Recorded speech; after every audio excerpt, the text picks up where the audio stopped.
बिहार के deputy CM Tarkishore Prasad ने एक तरह से उपेंद्र कुशवाहा को उनकी हैसियत बता दी है। जेडीयू के संसदीय बोर्ड के अध्यक्ष हैं उपेंद्र कुशवाहा, जिनके लिए पार्टी ने अपना संविधान भी बदला, जिनके लिए नीतीश कुमार ने अपनी पार्टी का संविधान बदला। इतनी अहमियत उपेंद्र कुशवाहा की है जेडीयू में। और उपेंद्र कुशवाहा को, वही उसी उपेंद्र कुशवाहा को, उन्हीं उपेंद्र कुशवाहा को बीजेपी उनकी हैसियत बता रही है। अंदाजा लगाया जा सकता है कि उनका जो फॉर्मूला है वह बीजेपी को नहीं भा रहा है। नहीं, मैंने तो आपको पहले ही बता दिया कि उपेंद्र कुशवाहा अपने मन से तो बोल नहीं रहे होंगे। उपेंद्र कुशवाहा को यह टास्क दिया गया होगा और उपेंद्र कुशवाहा खुद शीर्ष नेतृत्व का हिस्सा हैं।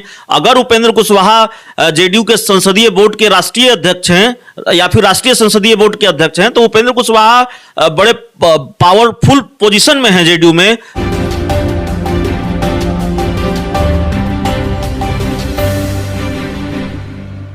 नमस्कार, आप देख रहे हैं रब जी लाइव और मैं हूं आपके साथ संजीव। बिहार में स्थानीय निकाय कोटे से विधान परिषद के 24 सीटों पर चुनाव होने वाले हैं, जिसको लेकर के अभी से ही बीजेपी और जेडीयू के बीच जो तलखियां है वो सामने जरूर नजर आ रही है। इस बात को हम इसलिए कह रहे हैं कि बीते दिन जिस तरीके से उपेंद्र कुशवाहा ने सीट बंटवारे को लेकर के एक फॉर्मूला सुझाया था, जिसमें उपेंद्र कुशवाहा का कहना था कि बीजेपी 10 सीट ले ले और जेडीयू को 10 सीट दे दे और 2-2 सीट वीआईपी पार्टी को और हम पार्टी को दे दे। लेकिन इस बयान के बाद अब बिहार के उप मुख्यमंत्री तारकिशोर प्रसाद का बयान यह आया है कि बीजेपी और जेडीयू के जो शीर्ष दल के नेता हैं वो बैठ करके इसके बारे में खुद नेतृत्व जो दल है वो फैसला करेगा। हालांकि उपेंद्र कुशवाहा भी जेडीयू के संसदीय बोर्ड के अध्यक्ष हैं, यानी कि साफ तौर पर यह जरूर जाहिर हो रहा है कि उपेंद्र कुशवाहा की जो कद है वो शायद जेडीयू में नहीं है। हालांकि इस खबर को लेकर के विशेष बातचीत करने के लिए हमारे सहयोगी अभिषेक हमारे साथ मौजूद है। अभिषेक, क्या लगता है, तारकिशोर प्रसाद के बयान के बाद तो यह जरूर दिख रहा है कि उपेंद्र कुशवाहा की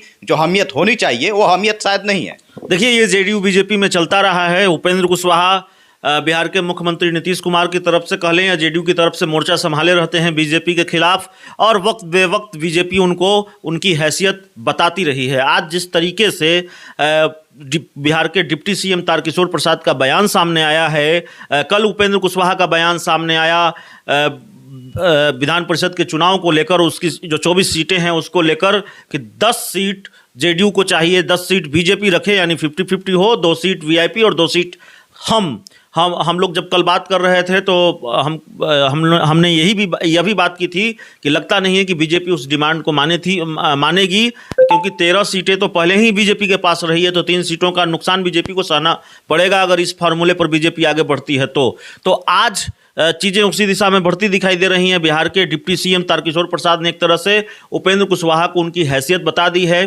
जेडीयू के संसदीय बोर्ड के अध्यक्ष हैं उपेंद्र कुशवाहा, जिनके लिए पार्टी ने अपना संविधान भी बदला, जिनके लिए नीतीश कुमार ने अपनी पार्टी का संविधान बदला।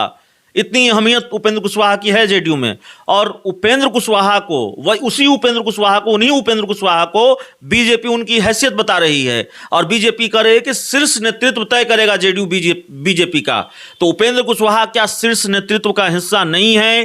क्या संसदीय बोर्ड का अध्यक्ष शीर्ष नेतृत्व का हिस्सा नहीं होता है? तो साफ तौर पर बीजेपी की तरफ से जो बयान आया है, डिप्टी सीएम की तरफ से जो बयान आया है, वो एक तरह से उपेंद्र कुशवाहा को उनकी हैसियत बताई गई है, उनको जवाब दिया गया है उपेंद्र कुशवाहा को। और अपने आप में ये बड़ा बयान है। इससे पहले आपको याद होगा सम्राट चौधरी जो बिहार सरकार में मंत्री हैं, उन्होंने उपेंद्र कुशवाहा को नया मुसलमान बताया था और कहा था कि वो नया मुसलमान है, ज़्यादा प्याज खा रहे हैं। तो उपेंद्र कुशवाहा को बीजेपी की तरफ से जवाब मिलता रहा है और उपेंद्र कुशवाहा बीजेपी पर हमलावर रहे हैं। तो बीजेपी और उपेंद्र कुशवाहा के बीच, और जाहिर है उपेंद्र कुशवाहा अगर कोई बयान देते हैं तो अपने मन से देते नहीं होंगे।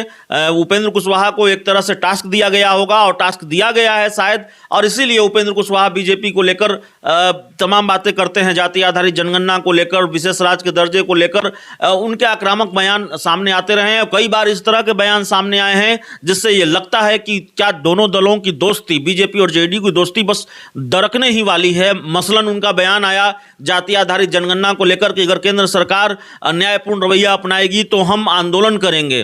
तो जाहिर है उपेंद्र कुशवाहा का अपना बयान है, वो लगातार देते रहते हैं, लेकिन आज बीजेपी ने उनको उनकी हैसियत बता दी है। और सिर्फ उपेंद्र कुशवाहा को उनको उनकी हैसियत बीजेपी ने नहीं बताई है, उपेंद्र कुशवाहा की पार्टी में यानी जेडीयू में उपेंद्र कुशवाहा क्या हैसियत है, उनकी ही पार्टी के लोग उनको बताते रहे हैं। पहले आपको याद होगा पोस्टर विवाद, जब कई पोस्टरों पर उपेंद्र कुशवाहा की तस्वीर गायब कर दी गई, और जब जेडीयू के युवा जेडीयू के पूर्व प्रदेश अध्यक्ष अभय कुशवाहा, जो टेकारी से विधायक भी थे, वो बात कर रहे थे, उनसे एक दिन मैंने बातचीत की थी, तो उन्होंने कहा कि उपेंद्र कुशवाहा हमारे नेता थोड़ी हैं, उपेंद्र कुशवाहा पार्टी के पदाधिकारी हैं। तो जेडीयू के नेता ही उपेंद्र कुशवाहा को नेता मानने के लिए तैयार नहीं होते हैं, तो जिस उपेंद्र कुशवाहा की अपनी पार्टी में उतना कह सकते हैं सम्मान नहीं है, आप जेडीयू के नेता उनको नेता मानने के लिए तैयार नहीं है, तो भला बीजेपी उपेंद्र कुशवाहा के फार्मूले पर सीट का बंटवारा करेगी, ये कैसे संभव है?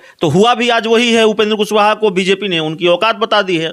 लेकिन उपेंद्र कुशवाहा ने जिस फार्मूला को सुझाया है, कहीं ना कहीं जेडीयू के अंदर तो बैठ करके ये सब बातचीत हुई होगी, उसके बाद ही उपेंद्र कुशवाहा ने इस बात को रखा है।